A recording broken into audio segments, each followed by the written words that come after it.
اہل السنہ والجماع، سنت سے مراد محمد الرسول اللہ صلی اللہ علیہ وسلم کا طریق ہے، اور جماعت سے مراد صحابہ کرام کی جماعت ہے۔ چونکہ گمراہ فرقے تھے، معتزلہ، روافض، خوارج، جہمی، کرامی، قدری، ان تمام گمراہ فرقوں نے یا سنت چھوڑی تھی یا جماعت صحابہ کو ترک کیا تھا۔ تو ان کے مقابلے میں ایسے مسلک کی تعین کی گئی کہ جس پر چل کر اللہ کی کتاب اور عقید توحید اور پیغمبر صلی اللہ علیہ وسلم کی سنت اور پورے دین کو اپنایا جائے، وہ ہے مذہب اہل سنہ والجماع۔ سنن کی حدیث میں آپ نے ارشاد فرمایا ہے، افترقت المجوس علی 70 فرقہ وافترقت الیہود علی 71 فرقہ والنصارى علی 72 وستفترق امتی هذه علی 73 فرقہ۔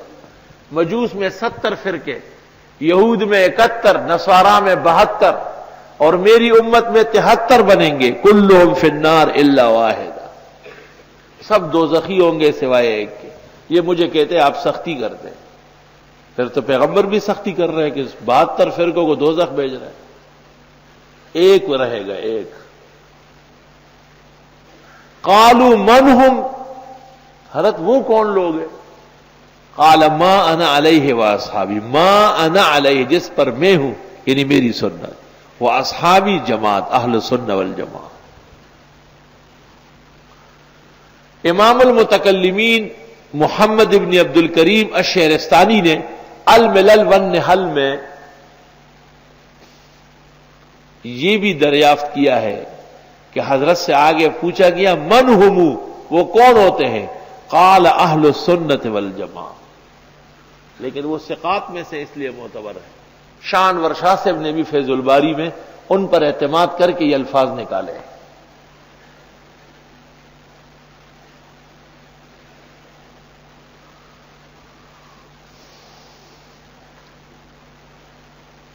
اہل السنہ والجماع، صحابہ کی جماعت۔ مصنف عبد الرزاق میں ہے کہ ابن شہاب زہری امام مالک کے استاد سے پوچھا گیا، حل کان اصحاب رسول اللہ صلی اللہ علیہ وسلم یضحکون، صحابہ ہنستے تھے؟ تو انہوں نے کہا یضحکون کانوا اہل السنہ والجماع، کہ وہ عیش و عشرت سے بھی رہتے تھے؟ ہاں رہتے تھے، کانوا اہل السنہ والجماع۔ کئی سوالات ہوئے ہیں، ابن شہاب ایک بات کرتے ہیں کہ وہ اہل سنت مطلب یہ کہ اہل سنت کی ہنسی بھی سنت کے مطابق، ان کا کھانا پینا بھی سنت کے دائرے میں، ان کے تمام اعمال و اقوال و افعال جتنے ہیں وہ حق کے دائرے میں ہوں گے، وہ تجاوز نہیں کریں گے۔ کانوا اہل سنہ والجماع۔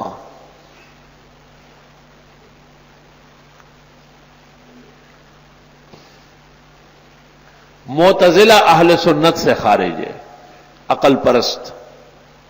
خوارج خارج ہے، روافض خارج ہے، جہمی خارج ہے، ہمارے زمانے کے بدعتی اہل سنت سے خارج ہے۔ تفسیر ساوی میں ہے کہ فقہ کے منکرین بھی اہل سنت سے خارج ہے۔ اہدنا الصراط المستقیم سے وہ کٹے اور ہٹے۔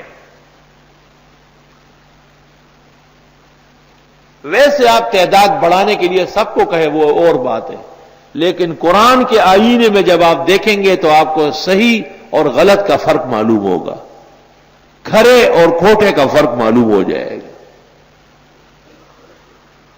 اور اگر کوئی کہتا ہے کہ نہیں، تو میں پوچھتا ہوں کہ سنت میں کہاں غیر اللہ سے مدد مانگنا ہے؟ نبی اور نبی کے اصحاب نے کب عیسیٰ زندہ پیغمبر آسمانوں میں پکارا ہے، اور حضرت سلیمان و داؤد اور حضرت موسیٰ اور حضرت شعیب اور حضرت نوح اور حضرت ابراہیم و صالح و ہود کو کب پکارا ہے؟ علیہ السلام. تو یہ عقیدہ سنت سے ہٹا ہوا ہے، یہ تو قرآن سے بغاوت ہے. اور صحابہ کی جماعت میں سے ایک فرد کا بھی نام نہیں دیا جا سکتا کہ انہوں نے حضرت صلی اللہ علیہ وسلم کو وفات کے بعد، یا ابو بکر صدیق کو وفات کے بعد، یا عمر و عثمان و علی و حسن و حسین کو وفات کے بعد یا دور سے پکارا ہو، تو یہ جماعت کا بھی عمل نہیں، اہل سنت والجماعت سے خارج. اہل سنت والجماعت کے ہاں 5 نمازوں کی 5 اذانیں، اور ہر اذان سے پہلے یا اذان کے بعد درود شریف جائز ہے، لیکن کبھی بھی کسی مؤذن نے اذان کے ساتھ بلند آواز سے درود و سلام نہیں پڑھا ہے. لہذا یہ عمل سنت سے خارج اور جماعت سے کٹا ہوا اہل سنت والجماعت سے خارج عمل ہے. اہل سنت نے دعائیں مانگی ہیں لیکن دعا میں ان اللہ کی آیت نہیں پڑھی ہے، لہذا یہ اہل سنت والجماعت سے خارج عمل ہے، اور اس کے کرنے والے اہل سنت سے نکل رہے ہیں.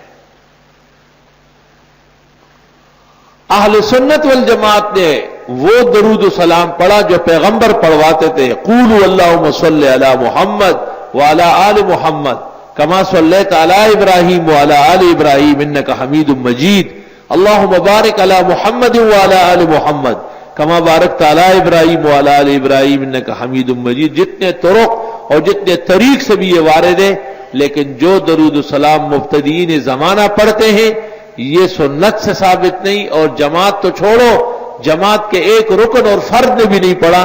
اس لیے یہ عمل اہل سنت والجماعت سے خارج اور اس کے مرتکبین اہل سنت والجماعت سے خارج. اہل سنت والجماعت کے نزدیک انبیاء اور صحابہ پر طعن ناجائز ہے، اس لیے مودودی اور اس کے متبعین اہل سنت والجماعت سے خارج.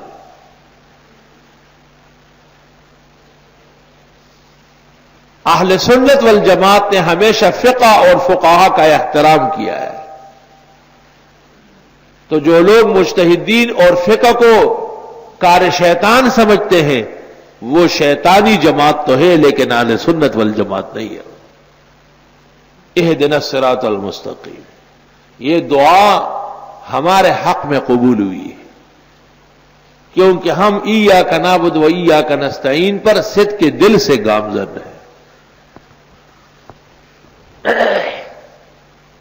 یہ روے سے ایک بات کرتا ہوں بڑے ادب کے ساتھ.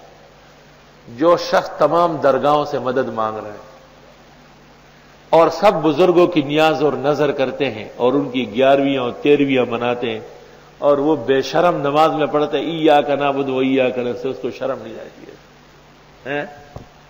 لیکن بس وہ طوطا ہوتا ہے نا، طوطے کو کہا تھا کہ طوطے کئی بلی نہ کھائے آپ کو، توتی چتے پشو دی نخری. تو بلی آئی، اس نے پکڑ لیا، پھر بھی وہ کہہ رہا تھا کہ توتی خیال کوا پشو دی نخری. در پسی آئی نئے طوطے صفت داشتا ہر کے استاذ مرا گفت بیامی کنم. دا آغا طوطیان دشنا شنو پٹ گو والا طوطے اور بھی طوطے ہو گئے، لیکن یہ طوطے جنت کے نہیں جہنم کے. بس کمکل اس کو جنت کون سی جنت؟ کوئی نمرود شدات کی بنائی ہوئی ہو سکتی؟ اللہ تعالیٰ کی جنت تو حرام ہے. انہ من یشرک باللہ فقد حرم اللہ علیہ الجنہ ومأواہ النار وما للظالمین من انصار. وہ یہ میرے بیان نہیں، قرآن کہتا ہے. انہ فیصلہ یہ ہے من یشرک باللہ، جو اللہ کے ساتھ شرک کرے، فقد حرم اللہ علیہ الجنہ، اللہ نے ان پر جنت حرام فرمائی. ومأواہم النار، ان کا ٹھکانہ دوزخ ہے. وما للظالمین من انصار، اور ان بدعتی اور مشرکوں کو کوئی نہیں چھڑا سکے گا. ظالم بمانے مشرک کے، ان الشرک لظلم عظیم. ظالم بمانے بدعتی کے، جو پیغمبر کی سنت سے اعراض کر رہا ہے. اہدنا الصراط المستقیم، دکھا ہمیں، چلا ہمیں، رہنمائی فرما ہماری سیدھے راستے کی. الصراط المستقیم، ان اللہ ربی وربکم فاعبدوہ ھذا صراط مستقیم، ایک اللہ کی عبادت کرنا یہ صراط مستقیم ہے۔ اہدنا الصراط المستقیم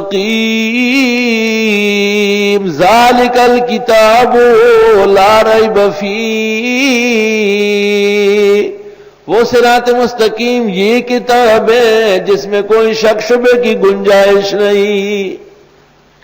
صراط مستقیم توحید، صراط مستقیم اتباع سنت، صراط مستقیم اہل سنت والجماعت،